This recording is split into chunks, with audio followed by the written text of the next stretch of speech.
श्रीमहागणाधिपतये नमः। ॐ श्रीमहासरस्वत्यै नमः। ॐ श्रीगुरुभ्यो नमः। हरिः ॐ। नमः सभाभ्यः सभापतिभ्यश्च भो नमः। ఆచార్యులకు వీక్షకులకు నమస్కారం.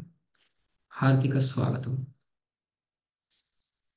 ఆచార్యులు డాక్టర్ శ్రీ కరణం అరవిందరావు గారు పోలీసు శాఖలో పనిచేసి ఆ శాఖలో అత్యున్నతమైన director general of police Andhra Pradesh పదవిని అలంకరించి పదవి విరమణ చేసి ఉన్నారు. శ్రీ కరణం అరవిందరావు గారు హిందూ తత్వ శాస్త్రంపై ఆసక్తితో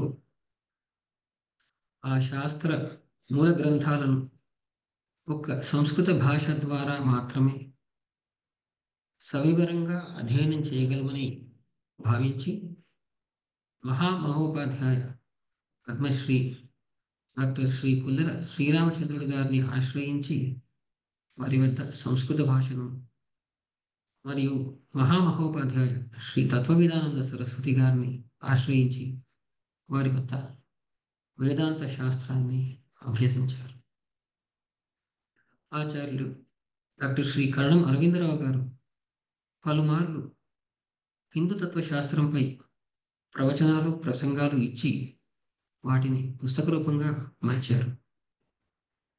వారు ఇదివరకే ఇండిక్ అకాడమీ ఛానల్ ద్వారా కొన్ని ఉపనిషత్తులు శంకర భాష్యంతో భగవద్గీతను 2 పర్యాయములు ఇంగ్లీషు మరియు సరళ సంస్కృత భాషలలో మనకు అందించిన విషయం మీ అందరికీ విదితమే. ఇప్పుడు మరలా వారు శంకర భాష్యంతో భగవద్గీతను మన మాతృభాష అయిన తెలుగులో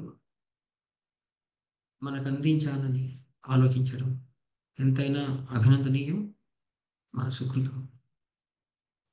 తెలుగు భాష సంస్కృతానికి బాగా దగ్గరగా ఉన్నందున మనందరము భగవద్గీతను తెలుగులో బాగా అర్థం చేసుకొని ఆస్వాదించి ఆనందించగలమని ఆశిస్తూ ఆచార్యుల వారిని తమ ప్రవచనాన్ని ప్రారంభించవలసిందిగా ప్రార్థిస్తున్నాను.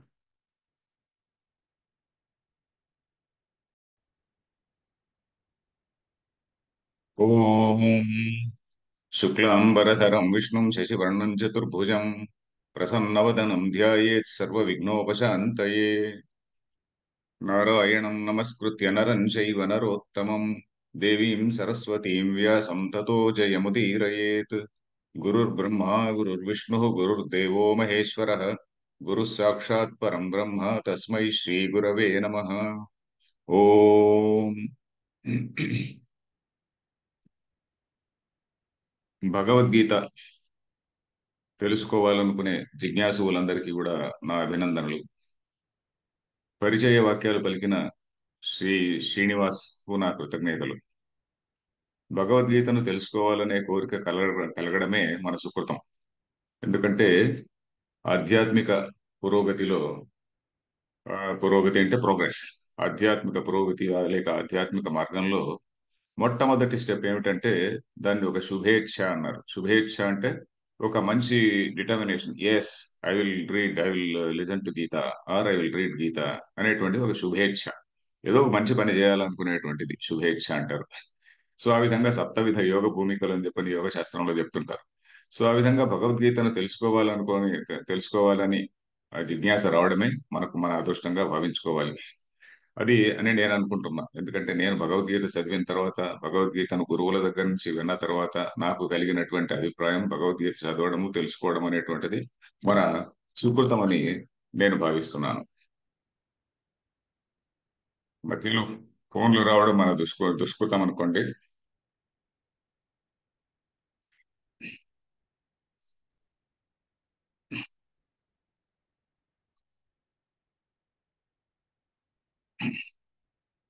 నేను భగవద్గీతను 1995 ఆ సమయంలో మొట్టమొదటిగా పద్మశ్రీ పుల్లెల రామచంద్రుడు గారు, శ్రీ పుల్లెల శ్రీరామచంద్రుడు గారు అని మహామహోపాధ్యాయ, వారి దగ్గర నుంచి మొట్టమొదటిసారిగా విన్నాను. అది అసలు మన గ్రంథాల్లో ఏమున్నది అని తెలుసుకోవాలని నాకు అప్పుడు జిజ్ఞాస కలిగింది. దాదాపు 40 ఏళ్ల వయసు, 40 సంవత్సరాల వయసు. ఆ ఆ సమయంలో నాకు జిజ్ఞాస కలిగి, నేను ఇక్కడ హైదరాబాద్ నగరంలో పనిచేస్తున్న సమయంలో నేను ప్రతిరోజు కూడా నేను మరికొద్ది మంది వారి ఇంటికి వెళ్ళి, ప్రతిరోజు కూడా పొద్దున్నే కానీ సాయంత్రం కానీ వారి ఇంటికి వెళ్ళి గీతా భాష్యం మొత్తం విన్నామన్నమాట. ఆ విధంగా గీతా భాష్యము, ఇంకా ఒకటి రెండు ఉపనిషత్తులు, ఇంకా ఇంకా రెండు మూడు అదర్ టెక్స్ట్ కూడా వారు చెప్పారు. ఆ తర్వాత మనకు మీడియా కూడా పెరగడం వల్ల ఆ, నా అదృష్టవశాత్తు తత్వవిధానంద స్వామి తత్వవిధానంద సరస్వతి గారు ఉన్నారు కదా, వారి సంభాషణలు వారి ప్రసంగాలు వినే అవకాశం కలిగింది. సాక్షాత్తు రోజు క్లాసుకు వెళ్ళి వినకపోయినా కూడా వారి ప్రసంగాలన్నీ కూడా టేపుల ద్వారా, యూట్యూబ్ల ద్వారా మనకు లభ్యమయ్యేవి కాబట్టి ఆ ప్రసంగాలు వినడం జరిగింది. అలాగే ఇంకొక ఇద్దరు ముగ్గురు అధ్యాపకులు, చాలా గొప్ప స్కాలర్స్ అయినటువంటి ముదిగొండ వెంకటరామ శాస్త్రి గారని 40 ఏళ్ల క్రితం చెప్పినట్టు, ఇప్పటికి 40 ఏళ్ల క్రితం వారు చెప్పినటువంటి ప్రసంగాలు కూడా ఎవరో మహాశివుడి దగ్గర టేప్స్ ఉంటే అవన్నీ వినడం జరిగింది. నేను ఈ విధంగా 5-6 మంది దగ్గర విన్నా. 5-6 మందివి, కొంతమంది పూర్తి విన్నా, ఒక ఇద్దరివి అటు ఇటు విన్నాను. సో ఆ విధంగా విన్నప్పుడు నేను నోట్స్ కూడా రాసుకున్నానండి. నేను కూడా మొట్టమొదట మీకు సజెస్ట్ చేసేది ఏంటంటే, భగవద్గీత అనేటువంటిది ఒక శాస్త్రం. Somewhat like science only. దీనిలో అనేక పారిభాషిక పదాలు వస్తాయి. ఈ పారిభాషిక పదాలకు అర్థాలు ఈ రోజు విని రేపు మర్చిపోతుంటాం. మనం నోట్స్ రాసుకోకుంటే మనం మర్చిపోతుంటాం. నేను అప్పటి నుంచి కూడా 1995 నుంచి కూడా నేను నోట్స్ రాసుకున్నాను భగవద్గీత గురించి. ఇప్పుడు కూడా ఎవరైనా కొత్త విశేషం ఏమన్నా చెప్తే ఆ పాయింట్ రాసుకుంటుంటా. అది ముఖ్యంగా మనము విద్యార్థులు చేయవలసినటువంటి పని. ఇప్పుడు భగవద్గీతను ఎందుకు చదవాలి అనేటువంటిది ఒక ముఖ్యమైన ప్రశ్న అండి. ఎందుకంటే ఏ పని కూడా, ఏ మూర్ఖుడు కూడా ఏదో ప్రయోజనం లేనిది చేయడు కదా. ప్రయోజనం అనుద్దిశ్య మందోపి నా ప్రవర్తతే అని ఒక మాట ఉంది. అంటే ఏదో ఒక ప్రయోజనం లేకుండా మూర్ఖుడు కూడా ఒక పనిలో ప్రవర్తించాడు. నేను ఈ పని చేయాలి అని ముందుకు పోడు. సో కాబట్టి ఏమిటి ప్రయోజనం? భగవద్గీత చదవడం వల్ల నాకేమిటి ప్రయోజనము అనేటువంటి ప్రశ్న మనం వేసుకోవాల్సిందే. ఇప్పుడు మనకు హిందూ మతం గురించి, లేక హిందూ ధర్మాన్ని గురించి, లేక సనాతన ధర్మం అంటున్నాం కదా, సనాతన ధర్మాన్ని గురించి మనకు ఏదో రకరకాలైన గ్రంథాలతో మనకు పరిచయం ఉండొచ్చు. కానీ ఒక గ్రంథము, ఒక ప్రతినిధి గ్రంథం, సనాతన ధర్మానికి ఒక ప్రతినిధి గ్రంథము, ఒక రిప్రజెంటేటివ్ టెక్స్ట్, లేక మనకు ఉన్నటువంటి అనేక గ్రంథాలు. ఇప్పుడు మిగతా మతాలకును హిందూ మతానికి ఉన్నటువంటి తేడా ఏంటంటే, మిగతా మతాలకు ఒకే ఒక గ్రంథం ఉంటుంది. క్రిస్టియానిటీ అంటే ఒక బైబిల్ అనే గ్రంథం ఉంటుంది, దాన్ని అనుసరించి వచ్చినటువంటి కొన్ని ఉంటాయి, వ్యాఖ్యలు కావచ్చు, మిగతా గ్రంథాలు. అలాగే ఇస్లాం అంటే ఖురాన్, అది ముఖ్యంగా దేవుడి ఆజ్ఞ అని చెప్పని అంటారు. దాని తర్వాత దాన్ని అనుసరించి వచ్చినటువంటి కొన్ని గ్రంథాలు ఉంటాయి. మనకు అలా కాకుండా వివిధ సంప్రదాయాలకు సంబంధించిన పుస్తకాలు ఉన్నాయి. వైష్ణవ పురాణాలు చాలా ఉన్నాయి, శైవ పురాణాలు చాలా ఉన్నాయి, శాక్త పురాణాలు చాలా ఉన్నాయి, ఇంకా రకరకాలైనటువంటి పారాయణాలు మనం చేస్తున్నాము. లలితా సహస్రం పారాయణం చేస్తున్నాం, విష్ణు సహస్రనామ పారాయణం చేస్తున్నాం, లేకుంటే ఇంకేదో ఉపాసన చేస్తున్నాం. ఇవన్నీ చేస్తున్నాం కదా, మనకి హిందూ ధర్మం గురించి మనకంతా తెలుసు అని అనుకుంటే మనం పప్పులో మనం పొరపాటు పడినట్టే. ఎందుకంటే హిందూ ధర్మం గురించి, లేక సనాతన ధర్మం గురించి ఒక సమగ్రమైనటువంటి పిక్చర్, మన సిద్ధాంతం ఏమిటి, ఇప్పుడు మనం వేరే మత గ్రంథాలను తీసుకుంటే, మత గ్రంథం అంటే ఏమిటి, మతం అంటే ఏమిటి, మొత్తం మొత్తం ముఖ్యానికి మన మన అనేటువంటి ధాతువు నుంచి వచ్చినటువంటి పదం మతం అనేది. యాక్చువల్లీ మతం అనేటువంటిది సరైనటువంటి అనువాదం కూడా కాదు. ఎందుకంటే మనం ఏదైతే ధర్మం అంటున్నామో, ధర్మ ఇస్ డిఫరెంట్, మతం ఇస్ డిఫరెంట్. సనాతన ధర్మం, సనాతన అంటే ఎల్లప్పటికీ ఉండేది అని, ఎల్లప్పటికీ ఉండేటువంటి ధర్మం.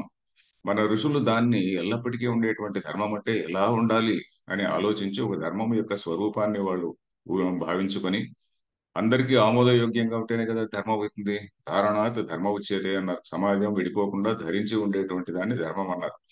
సో అలా ధరించి ఉండేటువంటిది ధర్మం. ధరించి ఉండాలంటే ఏం చేయాలి? అందరికీ ఆమోదయోగ్యమైనటువంటి సామాజిక విలువలు అందులో ఉండాలి. ఆ సామాజిక విలువలు అవన్నీ లేకుంటే ఏదో ఒక వాళ్ళు మనకు అనవసరం, మాకు ఇది అనవసరం అని వెళ్ళిపోతుంటారు. సో ఆ విధంగా సమాజాన్ని పట్టి ఉంచేది కావాలి. విలువలే కాకుండా సత్యం గురించి కూడా దానిలో అన్వేషణ ఉండాలి. ఇప్పుడు మత గ్రంథాలను తీసుకుంటే అలా కాదు. మతం అంటే ఏమిటి? అభిప్రాయము అని. మతం అంటే అభిప్రాయం. మను అనేటువంటి ధాతువుకి అభిప్రాయం అని అర్థం. శ్రీకృష్ణుడు కూడా భగవద్గీతలో మేం మతం మతం మతం అంటుంటాడు. మతం అంటే ఇది నా అభిప్రాయం, ఇది నేను నా ఉద్దేశం ఇది అని చెప్పి అని అంటుంటాడు. సో ఆ విధంగా మతం అనేటువంటి దాన్ని మనం వాడేస్తున్నాం. మనం తెలుగులో వాడుతున్నాం అంతే, తెలుగు రాష్ట్రాల్లో వాడుతున్నాము. బహుశా ఇంకేదైనా ఒకటి రెండు రాష్ట్రాల్లో వాడుతున్నారేమో కానీ నార్త్ ఇండియన్ రాష్ట్రాలకు వెళితే ఉత్తర భారతదేశం అంతా కూడా హిందూ ధర్మ సనాతన ధరం అనే పదమే వాళ్ళు వాడతారు. సో ముఖ్యంగా ధర్మం అనేటువంటిది ముఖ్య సరైనటువంటి పదం. బట్ ఎనీవే మనం మతం అనే పదం వాడుతున్నాం కాబట్టి ఈ మత గ్రంథాల గురించి వచ్చినప్పుడు మత గ్రంథానికి భగవద్గీతకు తేడా ఏమిటి? ఇది ఒక మత గ్రంథమా అని ప్రశ్నించుకోవాలి. మతం అంటే ఏమిటి? ఒకానొక వ్యక్తి చరిత్రలో ఒకానొక సమయంలో నాకు ఇదిగో భగవంతుడి నుంచి ఈ ఆజ్ఞ వచ్చింది, లేకుంటే భగవంతుడి నుంచి ఇలాంటి కమ్యూనికేషన్ వచ్చింది, దీన్ని దీన్ని నేను మీ అందరికీ కూడా చెప్తున్నాను, మీ అందరూ కూడా వినాల్సిందే, మీరందరూ విని దీన్ని పాటించాల్సిందే, పాటించకుంటే దేవుడు శిక్షిస్తాడు అని కొంచెం నయాన భయాన కొంతమందిని ఒప్పించి, లేకుంటే వాళ్ళ అదృష్టవశాత్తు కొంచెం ఏదో సామ్రాజ్య స్థాపన కూడా చేసి సామ్రాజ్యం యొక్క బలముతో లేకుంటే రాజు యొక్క శక్తితో దాన్ని మిగతా వాళ్ళందరినీ కూడా నాశనం చేసి డిస్ట్రాయ్ చేయడం, మన మతాన్ని వ్యాపింపజేయడం అనేటువంటిది అది ఎక్కడ పరిపాటి, అది మతంలో జరిగేటువంటిది. బట్ భగవద్గీతలో అలా జరగదు. భగవద్గీతలో అలాంటిది ఏం చెప్పరు. భగవద్గీతలో భగవద్గీతలో కానీ సనాతన ధర్మంలో కానీ అలాంటి చెప్పదన్నమాట. ఇప్పుడు భగవద్గీత మత గ్రంథమా అంటే ఇది మత గ్రంథము కాదు అని ఖచ్చితంగా చెప్పడానికి వీల్లేదు. ఎందుకంటే మన మతానికి ఒక రిప్రజెంటేటివ్ టెక్స్ట్, మన సనాతన ధర్మానికి ఒక రిప్రజెంటేటివ్ టెక్స్ట్ డెఫినెట్ గా. కానీ ఇది దేవుడు ఇలా చెప్పాడు, నువ్వు నమ్మి తీరాలి, నమ్మకుంటే నీ ప్రాణం తీస్తాము అనేటువంటి మాటలు ఇక్కడ ఉండదు అనమాట. అదే విధంగా ఇది ఒక ధర్మశాస్త్రమా అనేటువంటి ప్రశ్న కూడా వేసుకోవచ్చు. ధర్మశాస్త్రం అంటే ఏంటి? మనకు ఎథిక్స్ గురించి చెప్తుంది కదా, నువ్వు ఈ విధంగా వ్యవహరించాలి, ఈ విధంగా వ్యవహరించాలి, డూస్ అండ్ డోంట్స్ అని ఉంటాయి కదా. ఆ, విధి నిషేధాలు అంటారు. విధి అంటే ఏంటి? డూస్. విధి అంటే you have to do this అని. నిషేధం అంటే ఏంటి? You should not do this అని. సో ఈ డూస్ అండ్ డోంట్స్ అనేటువంటి చెప్పేటువంటివి ధర్మశాస్త్రాలు ఉంటాయి. అవి మన స్మృతి, పరాశర స్మృతి, యాజ్ఞవల్క్య స్మృతి, ఇట్లాంటి స్మృతులు ఎవరెవరు సమాజంలో వాడి వాడి పొజిషన్ను బట్టి ఆశ్రమ వర్ణ దీన్ని బట్టి లేకుంటే సన్యాసి ధర్మము, గృహస్థ ధర్మము, ఇంకా మరొకటి బ్రహ్మచారి ధర్మము, ఇలాంటి ఇలాంటి చెప్తుంది ఏవి? ధర్మశాస్త్రం. భగవద్గీత అలాంటి చెప్పదా అంటే అక్కడక్కడ కొంత దానికి రెఫరెన్స్ ఉంటుంది, తప్పకుండా ఉంటుంది. బట్ భగవద్గీతలో ఏంటంటే ముఖ్యంగా ఉపనిషత్తుల్లో చెప్పినటువంటి తత్వశాస్త్రం, మనకు ఉపనిషత్తులోని కొన్ని గ్రంథాలు ఉన్నాయి కదా. ఈ ఉపనిషత్తులు అనేటువంటివి ఏంటంటే కొంతమంది ఆ కొన్ని వేల ఏండ్ల కింద, 4000 5000 ఏండ్ల మనం చెప్పలేము, వేదాల్లో ఉన్నటువంటి చిట్ట చివరి భాగాలకు ఉపనిషత్తులు అని పేరండి. ఉపనిషత్తులు వేరు వేదాలు వేరు అని అనుకోకండి. వేదంలో మొట్టమొదటి భాగాన్ని సంహితా భాగం అంటారు. దానిపైన కొంత సంహితా భాగం అంటే మంత్రాలు, కేవలం మంత్రాలు, సూక్తాలు ఇలాంటివి ఉంటాయి. దానికి కొంత వ్యాఖ్యా రూపంలో వచ్చినటువంటి వాటిని ఆ బ్రాహ్మణములు అన్నారు. దాని తర్వాత ఇంకొద్దిగా స్పెక్యులేటివ్ టెక్స్ట్, ఇది ఏమిటి అని చెప్పి జిజ్ఞాసతో స్పెక్యులేట్ చేసేటువంటి వాటిని ఆరణ్యకాలు అన్నారు. ఆ తరువాత ఇది కూడా ఉపనిషత్తు అనేటువంటిది తత్వం అంటాం. తత్వం అంటే విషయం ఏమిటి? ఇప్పుడు మనం భగవంతుని తత్వాన్ని పరిశీలించాలి అనుకోండి. ఒక మైక్రోస్కోప్ ద్వారానో లేక ఇంకేదో సమదర్ ఇన్స్ట్రుమెంట్ ద్వారా మనం పరిశీలించలేము. మనం పరిశీలించగలిగిందంతా బాహ్య జగత్తునే. మన ఎదురుగ్గా కనిపించేటువంటి ప్రపంచాన్ని మనము మన ఇంద్రియాలతోనూ, మన ఇంద్రియాలు ఏం చేస్తాయి? ఇంద్రియాలు ఒక వస్తువును గ్రహించి ఆ జ్ఞానాన్ని మన మనస్సుకు పంపుతాయి. మన మనస్సు దాన్నంతా కూడా ప్రాసెసింగ్ చేస్తుంది. మనసు ప్రాసెస్ చేసి ఇదిగో ఇది దీని వస్తు స్వరూపం ఇది అని చెప్తుంది. కానీ నేను అనే దాని స్వరూపం ఏంటి? నేను అనేటువంటి భావన ఎక్కడ ఉన్నది? అసలు నేను అనే దాన్ని ఎలా గమనించాలి అంటే దాని గురించి ఆలోచించాలి. ఆలోచించడానికి నాకు ఉన్నటువంటి ఎక్విప్మెంట్, సాధనం ఏంటి అంటే దానికి సాధనం కూడా మనస్సే. బయటి వస్తువును చూడడానికి సాధనం మనస్సే, లోపలి వస్తువును కూడా చూడడానికి, లేకుంటే దీనికి కారణమైనటువంటిది ఏమిటి అని ఆలోచించాలనుకుంటే దానికి కూడా సాధనం కేవలం మనస్సే. సో ఈ మనస్సు ద్వారానే మనం దీన్ని తెలుసుకోవాలన్నమాట. సో ఇక్కడ ఉపనిషత్తుల్లో వీళ్ళు ప్రశ్నలు వేసుకున్నది ఏంటంటే, ఇప్పుడు అసలు ఈ సృష్టి అనేది మనం అంతా చూస్తున్నాం కదా, దీనికిను మనకు ఉన్నటువంటి ఎలాంటి సంబంధం ఉన్నది? దీన్ని అంతటినీ సృష్టించే ఒకానొక శక్తి ఒకటి ఉన్నదా? ఇప్పుడు మతాల్లో ఏం చెప్తారు? చాలా సింపుల్ గా చెప్పేస్తారు. మతంలో ఏమంటారు? అక్కడెక్కడో హెవెన్ లో ఒక ప్లేస్ లో ఒక గోల్డెన్ థ్రోన్, కనకపు సింహాసనం అని ఒక ఆయన ఎవరో ఒక పెద్ద ఆయన కూర్చున్నాడు. ఆయన పెద్ద ఆయన హీజ్ ఏ మేల్ ఓన్లీ, మంచి స్టడీ, చాలా ఆల్ పవర్ఫుల్ పర్సన్ ఒక ఆయన ఉన్నాడు. ఆల్ పవర్ఫుల్ పర్సన్ మనల్ని అందరినీ వాచ్ చేస్తున్నాడు అని, అది ఒక విశ్వాసం. సో మతం అనేది విశ్వాసం పైన ఆధారపడింది. ఉపనిషత్తులు అలా విశ్వాసం పైన ఆధారపడవు. ఉపనిషత్తులు ఆలోచిస్తాయి. ఆలోచించి ఏమిటి దాని తత్వం ఏంటి, దాని స్వరూపం ఏంటి అనే ప్రశ్నలు వేసుకుంటాయి. సో దాని గురించి మనం ముందు ముందు చూస్తాం. ఇప్పుడే అవన్నీ చెప్తే మొట్టమొదటి క్లాస్లోనే మీరు విరమిస్తారు. కాబట్టి శాస్త్రీయంగా ఆలోచించి చెప్పినటువంటివి ఇవి, ఇది ఉపనిషత్తుల్లో చెప్పినటువంటి విధానం. శాస్త్రీయంగా నేనంటే ఏమిటి, ఈ సృష్టి అంటే ఏమిటి, పరమాత్మ అంటే ఏమిటి, దీనంతటినీ ఒక నియామక శక్తి, ఈ సృష్టికంతా ఒక నియామక శక్తి, ఒక గవర్నింగ్ పవర్ ఏదైనా ఉంది అనుకుంటే దాని స్వరూపం ఏమిటి అని శాస్త్రీయంగా ఆలోచించి చెప్పేటువంటిది. And observing not the external world, but observing the observer అనేటువంటిది ఇందులో ప్రత్యేకత. అబ్జర్వింగ్ ది అబ్జర్వర్, నేను అనే దాన్ని అబ్జర్వ్ చేసుకోవడం, పరిశీలించడం, విశ్లేషించడం, అది ఇక్కడ ఉన్నటువంటి విషయం. తర్వాత ఈ చర్చ అంతా ఎక్కడున్నది అంటే ఈ ఉపనిషత్తుల్లో ఉన్నది. ఉపనిషత్తులు అంటే ఏంటి చెప్పాను కదా, అవి మూల గ్రంథాలు. ఆ మూల గ్రంథాల్లో అది అది ఎలాంటివి? అది నేను చెప్తున్నాను విను అనేటువంటిది కాదు. నువ్వు కూడా ఆలోచించు. ఇదిగో this is my process of thinking, ఇది నేను ఆలోచిస్తున్నటువంటి విధానం. నువ్వు కూడా ఆలోచించు, ఆలోచించి సత్యాన్ని తెలుసుకో అంటుంది. తపస బ్రహ్మ విజిజ్ఞాసస్వ అంటుంది తైత్తిరీయ ఉపనిషత్తు. తపహ అంటే ఆలోచన. ఆలోచించి తత్వాన్ని తెలుసుకో. బ్రహ్మ అంటే వేదాంతంలో నాలుగు తలల బ్రహ్మ కాదండి. నాలుగు తలల బ్రహ్మను బ్రహ్మ అంటారు. బ్రహ్మ అంటే దానికి ఒక నిర్గుణ, దానికి ఒక శుద్ధ చైతన్య తత్వం, దానికి ఒక ఆకారము రూపము ఏముండవు. ఆకారము రూపము లేనటువంటి శుద్ధ చైతన్య తత్వం, అనంతమైనటువంటి తత్వం. దాని గురించి కూడా మనం ముందు ముందు తెలుసుకుంటాం. సో వీళ్లకు ఈ ఉపనిషత్తులు దర్శించినటువంటి ఋషులకు, వాళ్ళకి ఏంటి, అది సనాతన ధర్మం అని ఎందుకన్నారంటే వాడికి ఒక ఎజెండా లేదు.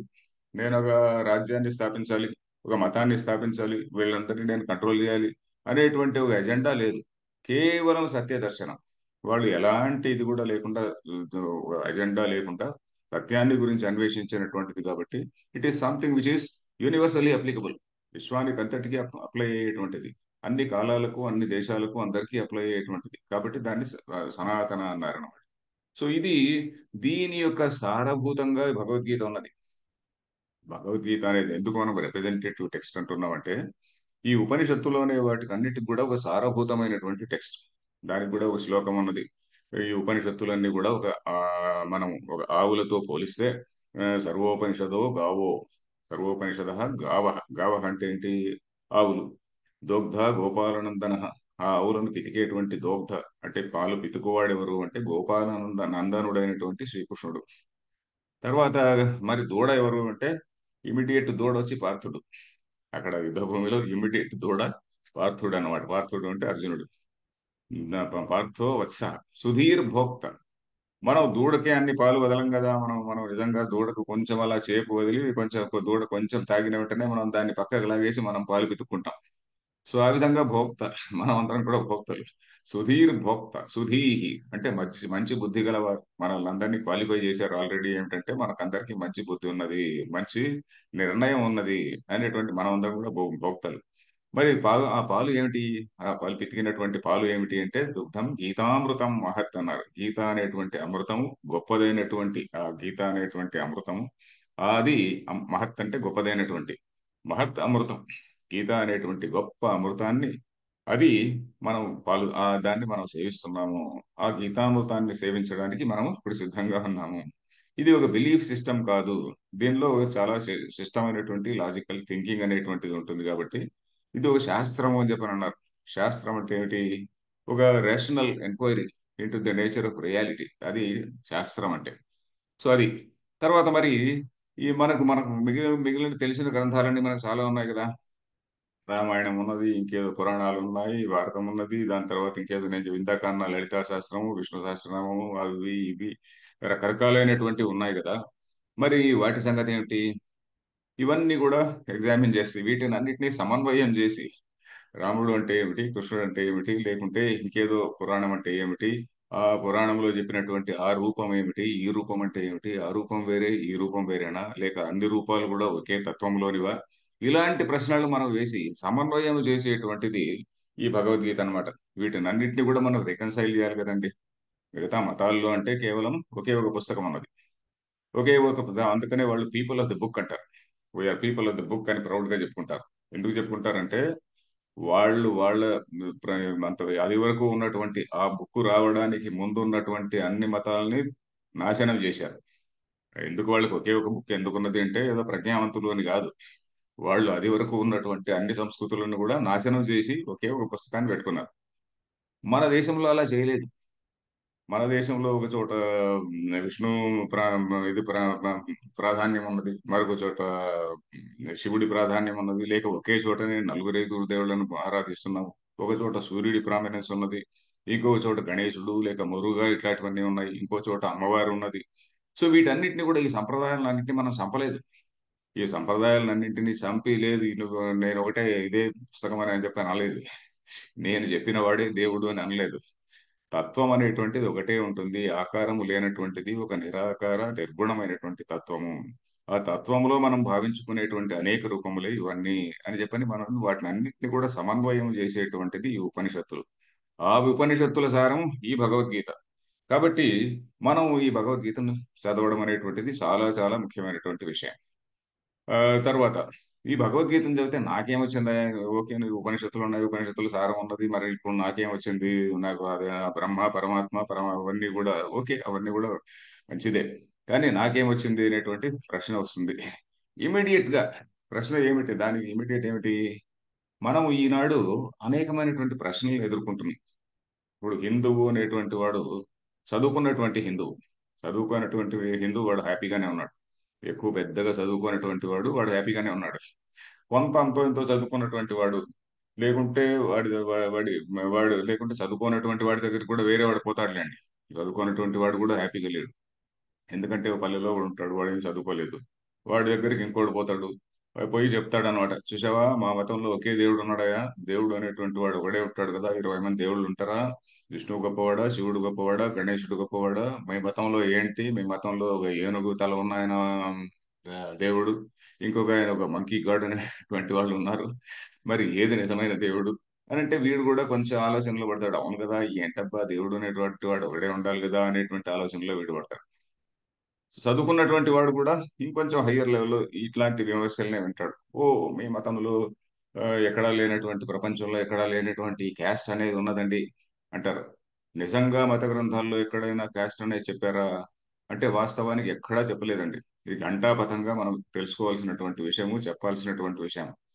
భగవద్గీతలో 4 వర్ణాలు అనేటువంటి దాని గురించి చెప్పారు అనేది మనం ముందు ముందు చదవకపోతాం. వర్ణము అనేటువంటిది టోటలీ డిఫరెంట్. ఈ 4 వర్ణములు అనేటువంటిది సత్వము, రజస్సు, తమస్సు అనేటువంటి 3 గుణముల యొక్క కలయిక వల్ల మనుషులు అనేక విధాలుగా, అనేక నిష్పత్తుల్లో ఆ గుణాలు ఉండడం వల్ల అనేక విధాలుగా, పలు పలు విధాలుగా మన సృష్టిలో ఉన్నటువంటి వైచిత్రి అంటే ఒక డైవర్సిటీ అంతా ఈ గుణాల ప్రభావం వల్లనే. దాన్ని బట్టి ఆ గుణాలను బట్టి ఒక సత్వగుణం ఉన్నటువంటి వాడిని ఫలానా అన్నారు, ఇంకొక గుణం ఉన్నటువంటి వాడిని ఇంకోటి అన్నారు. సో 4 విధాలుగా ఈనాడు పర్సనాలిటీ టైప్స్ అనే విధంగా అయితే సైకాలజీలో క్లాసిఫై చేస్తారో, సైకాలజీలో ఏం చేస్తారండి, పర్సనాలిటీ టైప్స్ అని అంటారు. ఇంట్రోవర్ట్, ఎక్స్ట్రోవర్ట్ అదొక టైపు, ఇంకోటి ఏదో ఆల్ఫా పర్సనాలిటీ, ఇంకేదో బీటా పర్సనాలిటీ అని ఇంకొకటి. ఈ విధంగా రకరకాలు వివిధ సైకాలజిస్టులు వివిధ రకాలుగా క్లాసిఫై చేస్తారు కదా. సో ఈ పర్సనాలిటీ టైప్స్ ను వీళ్ళు అన్నారు ఎందుకంటే సమాజంలో ఒక పని చేయడానికి, ఈ పని చేయడానికి ఇలాంటి వాడు సూటబుల్. యుద్ధం చేయడానికి ఒక సత్వగుణం ఉన్నటువంటి వాడిని తీసుకొని పోయి నీకు కత్తి ఇచ్చి నువ్వు యుద్ధం చేయవా అంటే అతను ఏం చేస్తాడండి, ఆయన ఏదో మూడు ముక్కు మూసుకొని తపస్సు చేసుకుంటుంటాడు, నాకేం అక్కర్లేదు అనుకునేటువంటి వాడిని కత్తి ఇచ్చి నువ్వు తపస్సు చేయంటే ఏం చేస్తాడు? లేకుంటే యుద్ధం చేసేటువంటి వాడిని పట్టుకొని వచ్చి నువ్వు ఏదో బండి రిక్షా నడుపుకుంటే వాడు రిక్షా నడుపుతాడా, నడపడు కదా. సో ఆ విధంగా వాడి యొక్క గుణాన్ని బట్టి, వాడిలో ఉన్నటువంటి ఇన్నేట్ టెండెన్సీ, వాడిలో ఉన్నటువంటి స్వభావం, స్వభావం అనేటువంటిది కూడా చాలా టెక్నికల్ వర్డ్. మన 16, 17, 18 అధ్యాయాల్లో చాలా విస్తారంగా దాని గురించి చదువుతాం మనం. సో దాని గురించి ఇట్లా ఈ విధంగా అనలైజ్ చేస్తుంది అనమాట, అనలైజ్ చేసి చెప్తుంది.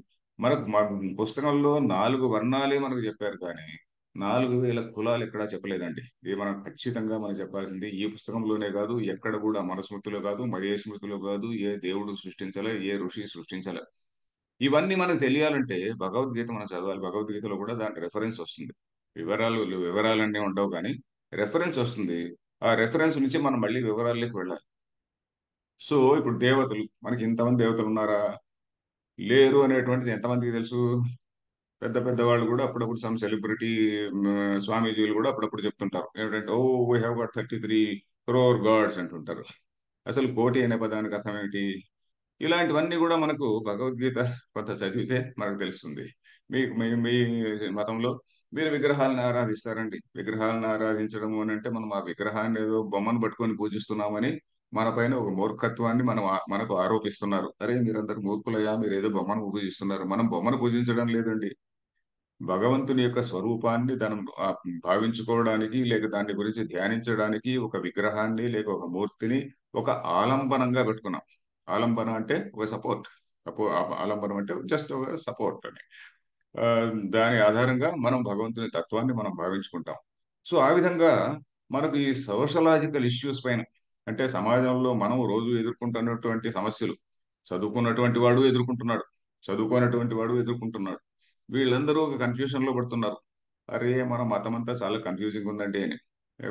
కొన్నేళ్ల క్రితం నేను ఒక పెద్ద చాలా హైకోర్టు జడ్జి ఒక ఆయన, హిందూ మతంలో ఇంటలెక్చువల్ అపీల్ లేదండి అన్నాడు ఆయన. హిందూ మతంలో ఉన్నదే ఇంటలెక్చువల్ అపీల్, ఇంకా ఎక్కడ మా ఇంటలెక్చువల్ అపీల్ లేదు. మిగతా అన్ని చోట్ల కూడా you believe or die, believe or convert or run away. అక్కడ కాశ్మీర్ లో వాడు ఏదో స్లోగన్ ఇచ్చాడు కదా, ఆ విధంగా convert, run away or die అని అక్కడ 3 స్లోగన్స్ ఇచ్చారు. ఆ విధంగా అది మతం చెప్పేటువంటిది. హిందూ మతం ఒక్కటే నువ్వు ఆలోచించి సత్యాన్ని తెలుసుకోవంటుంది. అదే విధంగా మనం చూడబోతున్నాం.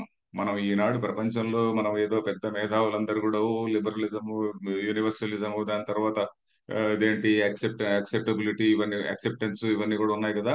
ఆ, ఈ ఈ వాల్యూస్ అన్ని కూడా, ఈ మోడర్న్ వాల్యూస్ అనేటువంటిది కేవలం ఉపనిషత్తుల నుంచి ఎరువు తీసుకొనబడి వాళ్ళ గ్రంథాల్లో లేనటువంటి వాల్యూస్ ని వాళ్ళు మాకన్నీ ఉన్నాయి, ఇవన్నీ కూడా these are all our western values అని గట్టిగా ఏదో మనకు చెప్పి మనల్ని బుకాయిస్తున్నారు. అది బుకాయిస్తున్నారు అని మనకి ఎలా తెలుస్తుంది అంటే, మనం భగవద్గీతను చదివితే తెలుస్తుంది, మన ఉపనిషత్తులను చదివితే తెలుస్తుంది, వాళ్ళ మత గ్రంథాలను చదివితే తెలుస్తుంది. ఎందుకంటే వాళ్ళ మత గ్రంథాల్లో ఎక్కడ కూడా అందరినీ, అన్ని రూపాలని, అన్నిటినీ యాక్సెప్ట్ చేయనటువంటి మాట ఎక్కడ లేదు. సో ఇట్లా మన పైన అనవసరంగా చేయబడినటువంటి ఆరోపణల్ని, వాటిని గురించి వాటిని గురించి తెలుసుకోవడానికి, ఈ ఆరోపణల గురించి మనం సత్యం తెలియకుంటే మనకేమవుతుందండి? సత్యం తెలియకపోతే మనం మూర్ఖుల్లాగా ఉంటాము. అయ్యో మనం అంతా ఏదో ఒక నికృష్టమైనటువంటి ఆ, మతానికి సంబంధించినటువంటి వాళ్ళము. సంథింగ్ నేను చెప్పాను కదా, హైకోర్టు జడ్జిల స్థాయి ఆయన, ఏం ఇంటలెక్చువల్ అపీల్ లేదండి అంటే ఆయనకి ఏం చెప్పాలి ఆయనకి? సో మరి అలాంటి మన కండిషన్ లో చదువుకున్నటువంటి వాళ్ళు కూడా చాలా మంది ఉన్నారు. మనలో ఒక రకమైన ఆత్మ న్యూనతా భావం, ఒక డిఫిడెన్స్, ఒక ఇన్ఫీరియారిటీ ఫీలింగ్, ఇవన్నీ ఉంటాయి.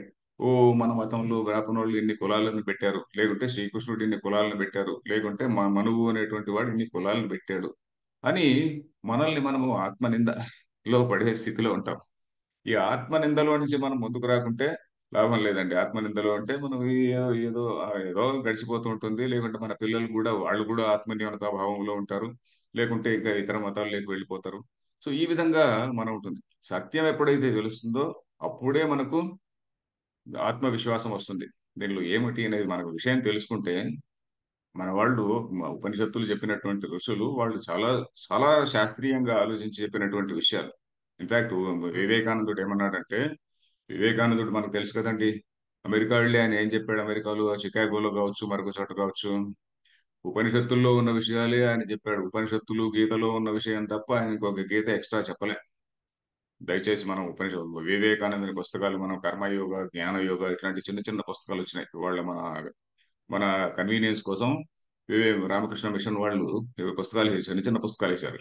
జ్ఞానయోగము, కర్మయోగము, భక్తి యోగము, ఇట్లా చిన్న చిన్న పుస్తకాలు తెలుగులో కూడా వచ్చాయి. ఆ పుస్తకాల్ని మనం చదివితే ఈ ఉపనిషత్తుల్లో ఉన్నటువంటి విషయము, గీతలో ఉన్నటువంటి విషయం తప్ప ఆయన ఇంకేదో మిగతా పురాణాల గురించి చెప్పలే, లేకుంటే వరలక్ష్మి వ్రతం చెయ్యి నీకు ఇంత పుణ్యం వస్తుంది, లేకుంటే నువ్వు ఇదిగో ఈ చీర కట్టుకో, ఈ రంగు పంచె కట్టుకో, లేక చీర కట్టుకో, నీకు ఇంత పుణ్యం వస్తుంది, ఇలాంటివన్నీ చెప్పలేదు. సో ఆయన చెప్పిందంతా కూడా కేవలం తత్వమే చెప్పాడు. చెప్పిన తర్వాత అక్కడ వాళ్ళందరూ ఆశ్చర్యపోయారు.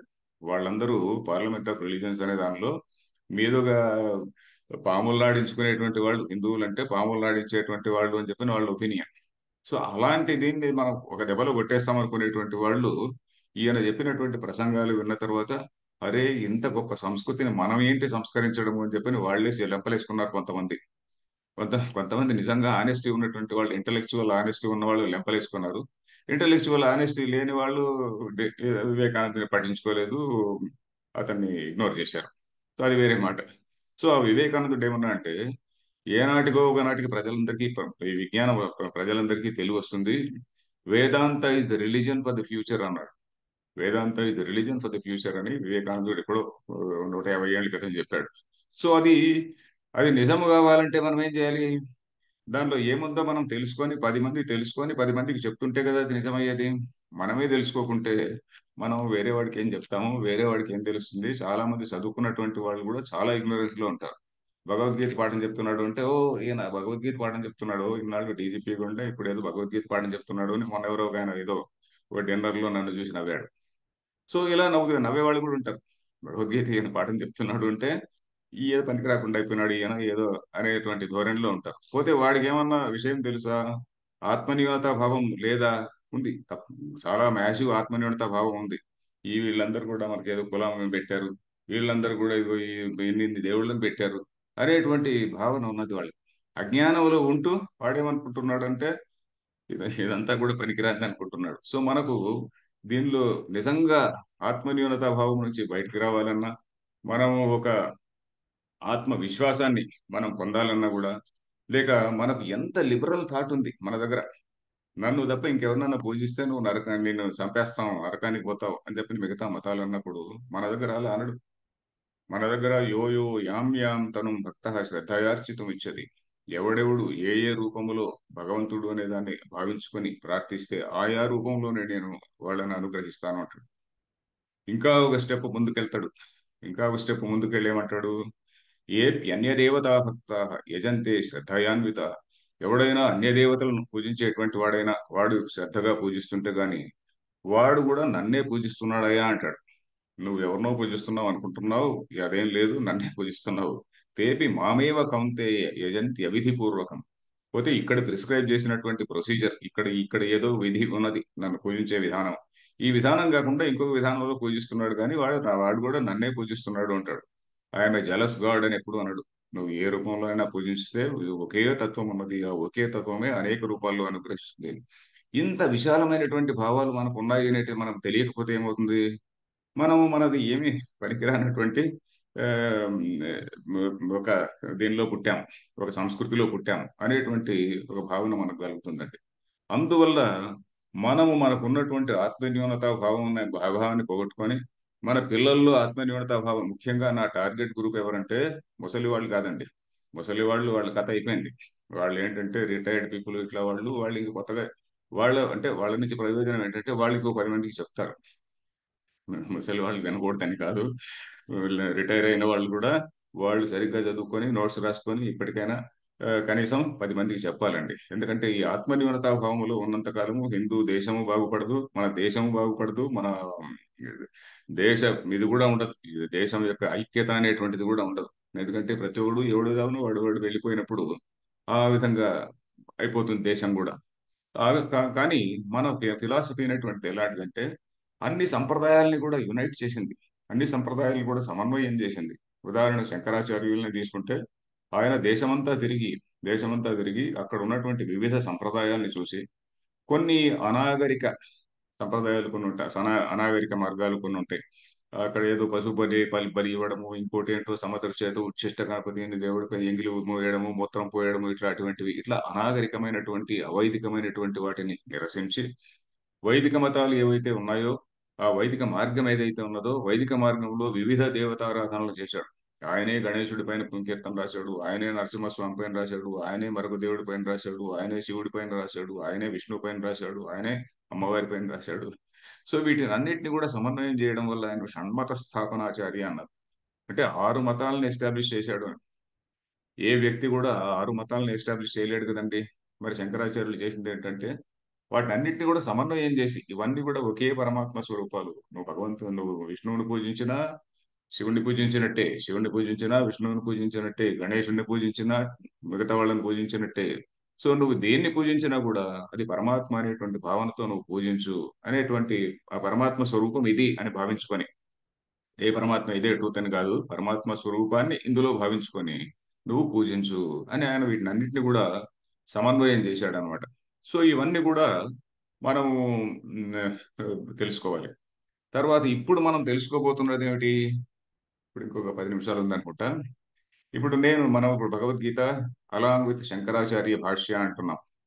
శంకరాచార్యుల వారు అద్వైత అనే సంప్రదాయానికి సంబంధించినటువంటి వారు. మనకు ముఖ్యంగా 3 సంప్రదాయాలు ఉన్నాయండి. అద్వైత సంప్రదాయము, విశిష్టాద్వైత సంప్రదాయము, ద్వైత సంప్రదాయం అని ముఖ్యమైనటువంటి సంప్రదాయాలు. నేను అద్వైత సంప్రదాయానికి సంబంధించినటువంటి చెందిన వాడిని కాబట్టి ఈ అద్వైత సంప్రదాయానికి సంబంధించినటువంటి భాష్యం శంకరాచార్యుల వారు రాశారు. మిగతా వాళ్ళను మనం నిందించాల్సిన, వాళ్ళని తప్పు పట్టాల్సిన పనిలే. ఎందుకంటే ఈ మూడు సంప్రదాయాలు కూడా ఉపనిషత్తుల్ని కొంత కొంత భేదంతో వాళ్ళు అర్థం చేసుకున్నారు. ఉన్నదంతా ఒకే తత్వమే. ఒకే తత్వంలో ఇదేమిటి, చైతన్యము జడము అంటూ రెండు వేరు వేరు లేదు. ఆ చైతన్యం అనేటువంటిదే ఈ జడ ప్రకృతి రూపంలో భాషిస్తున్నది అని చెప్పి ఎప్పుడైతే అంటావో అది అద్వైతం అవుతుంది. ఒకటే శుద్ధ చైతన్యము ఆ జడతత్వంగా భాషిస్తున్నది, విశ్వంగా భాషిస్తున్నది అని దానికి పెద్ద లాజిక్ ఉంది. మరి ఊరికే చెప్పరు వాళ్ళు. దానికి ఎన్నెన్నో ఆర్గ్యుమెంట్స్ చేసి చెప్తారు. వాద వివాదాలు చాలా ఉంటుంది. సో ఆర్గ్యుమెంట్స్ పైన పెద్ద పెద్ద వాద గ్రంథాలు అని ఉంటాయి. ఇదంతా కూడా గుడ్డి బిలీఫ్ కాదు, అంధవిశ్వాసం కాదు. అలాగే రామానుజుల వారు కూడా వారు చెప్పేటువంటిది ఏమిటి, కొంచెం డిఫరెన్స్ లేదయా, చైతన్యం వేరు జడం వేరు అనేటువంటిది. బట్ ఈ రెండు కూడా మళ్ళీ ఒకే నారాయణ అనేటువంటి స్వరూపంలో రెండు కూడా ఉన్నాయి అని అంటారు. చిత్ అచిత్ విశిష్ట ద్వైతం అని చెప్పారు. చిత్తు అచిత్తు, చిత్ అంటే చైతన్యము, అచిత్ అంటే జడం, ఈ రెండు కూడా ఒకే తత్వములో ఉన్నాయి అని వాళ్ళు అంటారు. ఇంకొక తను వారు ఏమంటారు, లేదు లేదు చిత్తు వేరే జగత్తు వేరే, ఈశ్వరుడు అంటే పరమాత్మ వేరు, తర్వాత జీవులు వేరు, ఆ జీవుడు వేరు ఈ జీవుడు వేరు అనేటువంటిది అది ద్వైతం అంట. విశిష్టాద్వైతం అనేది ఒకటి, ద్వైతం అనేటువంటిది ఒకటి. మనం వాటిలోకి మనం పోము. ఇప్పుడు శుద్ధ అద్వైతం ఒక వన్ ప్రిన్సిపల్ అనేటువంటి ఏమిటి అనే దాని గురించి ఆ మార్గంలో వీరు వెళ్తారు. సో దాన్ని నేను ఫాలో అవుతున్నటువంటి పుస్తకం ఏంటంటే ఈ గీతా ప్రెస్ గోరఖపూర్ అనేటువంటి వాళ్ళ పుస్తకం ఫాలో అవుతున్నా. దీనిలో శంకరాచార్యుల భాష్యం ఇలా ఉంటుంది. శంకరాచార్యుల వారి భాష్యం ఒక సైడు, హిందీలో దీని వ్యాఖ్య ఒక సైడు ఉంటుంది. నేను ఈ పుస్తకాన్ని ఎందుకు ఫాలో అంటే వాడుతున్నాను. ఫాలో అవుతున్నటువంటి పుస్తకాలు వేరే ఉన్నాయి. ఫాలో అవుతున్నటువంటి పుస్తకాలు నేను చదివేటువంటి పుస్తకాలు, ఉదాహరణకు పుల్లెల శ్రీరామచంద్రుడు గారు భగవద్గీత శాంకర భాష్యం అని చెప్పి ఒక పుస్తకం, ఒక పెద్ద లావుటి గ్రంథం రాశారు తెలుగులో. చాలా విస్తారంగా, చాలా ఒక మంచి వివరణతో వారు చాలా వివరిస్తూ రాశారనమాట. దాన్ని ఫాలో అవుతుంటా. అలాగే మహామహోపాధ్యాయ స్వామీజీ తత్వవిధానంద గారు ఉన్నారు. వారు కూడా భగవద్గీతానికి విస్తారమైన భాష్యం కాకుండా ఈ భాష్యం ఏదైతే ఉన్నదో భాష్యానికి ఈ పక్కన ఇదే పద్ధతిలో ఇక్కడ భాష్యము, ఇక్కడ అనువాదం ఉన్నట్టుగా వారు భాష్యము, అనువాదముల్లో లఘు భాష్యం, అక్కడక్కడ అవసరమైన పదాలకి కొంచెం భాష్యం రాశారు. సో ఆ పద్ధతిలో వారు రాశారు. ఈ రెండు ముఖ్యంగా ఫాలో అవుతున్నా. ఎందుకంటే తెలుగులో చెప్పడానికి తెలుగు భాష కూడా రావాలి కదండి. మనం తెలుగు భాషలో ఎప్పుడు మాట్లాడడం మర్చిపోయి ఉంటాం. అందువల్ల ఆ పుస్తకాలు కూడా కొంత చదవడం వల్ల కొంచెం తెలుగులో చెప్తుంటా. మరి ఈ పుస్తకం ఎందుకు వాడుతున్నాను అంటే కొంచెం చాలా ఓపెన్ స్పేస్ ఎక్కువ ఉన్నది, ఏదైనా పాయింట్స్ రాసుకోవడానికి అనుకూలంగా ఉందని దీన్ని వాడుతున్నా అంతే. బట్ ఫాలో అవుతున్నది వేరే పుస్తకాలు. మీకు కూడా నేను చెప్పేది ఏంటంటే ఆ ఆ రెండు పుస్తకాలు ఉంటే మంచిది. పుల్లెల రామచంద్రుడు గారు చాలా విస్తారంగా రాశారు. ఒక పదాన్ని తీసుకొని దాన్ని చాలా మామూలుగా జనరల్ రీడర్ కూడా చదవగలడు. బట్ తత్వవిధానంద గారు రాసినది చాలా పర్ఫెక్ట్ గా ఉన్నప్పటికీ కూడా జనరల్ రీడర్ కు కొంత కష్టం కావచ్చు. వారు ఖచ్చితంగా భాష్యము, అనువాదం వారు రాశారు. ఆ రెండు పుస్తకాలు ఉంటే మంచిది. ఆ, అది అది నేను చెప్పదలుచుకున్నది. ప్లస్ మీరు నోట్స్ కూడా రాసుకోవాలి అని చెప్పని నా యొక్క విజ్ఞప్తి. ఇంకా ఒక 5 నిమిషాలు ఉందనుకుంటా. సో ఇప్పుడు ఫైనల్ గా మనం ఎందుకు గీత చదువుకోవాలి అంటే నేను చెప్పాను, మనకున్నటువంటి అజ్ఞానం పోగొట్టుకోవాలి అనేటువంటిది అది వేరే మాట. అజ్ఞానం పోతుందా లేదా అనే దానికంటే మనం ఈ రోజు ఆత్మవిశ్వాసంతో బతకాలంటే, సొసైటీలో ఆత్మవిశ్వాసంతో బతకాలన్నా, లేక మన పిల్లలు స్కూల్కి వెళ్తారు, స్కూల్కి వెళ్ళినప్పుడు వాడు వస్తాడు, 10 ఏళ్ల పిల్లవాడు వస్తాడు. ఎందుకంటే స్కూల్లో కూడా ఇప్పుడు ఈ దేశంలో కాలేజీ లెవెల్లో జరుగుతున్నది. కాలేజీ లెవెల్లో ఆ, ఒక మతం వాళ్ళు ఇంకో మతం వాళ్ళని ఇన్ఫ్లుయెన్స్ చేయడం, చూడ మా మతంలో ఇలా కాలేజీ లెవెల్లో ఇది నడుస్తున్నది. మిగతా దేశాల్లో ఇప్పుడు ఉదాహరణకి అమెరికా అనుకోండి, వాళ్ళకు స్కూల్ లెవెల్ నుంచినే మొదలవుతుంది. మీరందరూ కూడా ఇట్లా ఉంది. ఆ స్కూల్లో వాళ్ళు ప్రిస్క్రైబ్ చేసినటువంటి పుస్తకాలు కూడా అలాగే ఉంటాయి. ఎందుకంటే అమెరికాలో ఉదాహరణకు ఆ, మనకి ఇక్కడ ఈ స్కూళ్ళలో మతాన్ని గురించి ఎక్కడా చెప్పరు, మన సిలబస్ లో. బట్ అమెరికాలో ఏంటంటే అన్ని మత అన్ని ముఖ్యమైన మతాల గురించి చెప్తారు. క్రిస్టియానిటీ ఇంత గొప్పది, ఇస్లాం ఇస్లాం అంటే వాళ్ళకి చాలా భయం, కాబట్టి ఇస్లాం చాలా మంచిది. లేక అదే విధంగా తీసుకుంటే బుద్ధిజం, ఓకే పర్వాలేదు. అదే హిందూ మతం అంటే హిందూ మతం ఇంతమంది దేవుళ్ళని పూజిస్తుంటారు, వీళ్ళకి క్యాస్ట్ అనేటువంటిది ఒకటి ఉన్నది, వీళ్ళందరూ కూడా టచబిలిటీ పాటిస్తారు, అది ఇది ఉంటాయి. సో కొన్ని కొన్ని విమర్శలు, అన్టచబిలిటీ ఇట్లాంటివన్నీ ఉండకూడదు, అవి మనం అంగీకరించాల్సిందే. కానీ కొన్ని లేనివి మనపైన ఆరోపించారు. ఏది క్యాస్ట్ అనేటువంటిది వీళ్ళు పెట్టారు, క్యాస్ట్ అనేటువంటిది ఎక్కడా లేదు. ఉం? సో ఇలాంటివి అనేక దేవతారాధన అనేటువంటి చాలా తప్పుగా అర్థం చేసుకున్నారు వాళ్ళు. విగ్రహారాధన అనేటువంటి దాన్ని తప్పుగా అర్థం చేసుకున్నారు, తప్పుగా మనపైన ఆరోపించారు. సో ఇట్లాంటివన్నీ మనకు అక్కడ పిల్లలకు కూడా ఇట్లాంటి ప్రశ్నలు వస్తాయి. మన పిల్లలకి మనం సమాధానం చెప్పాలంటే భగవద్గీతను తెలుసుకోవాలి. మనకు ఆత్మవిశ్వాసం రావాలంటే కానీ మనకు భగవద్గీత తెలుసుకోవాలి. మనకు ఉన్నటువంటి నేరో ఐడియాస్ పోవాలన్నా కూడా భగవద్గీత తెలుసుకోవాలండి. ఇదిగో నేను ఈ రోజు లలితా శాస్త్ర పారాయణం చేస్తున్నాను, నేను ఇంకా విష్ణువు దగ్గరికి చూడకూడదు. లేకుంటే నేను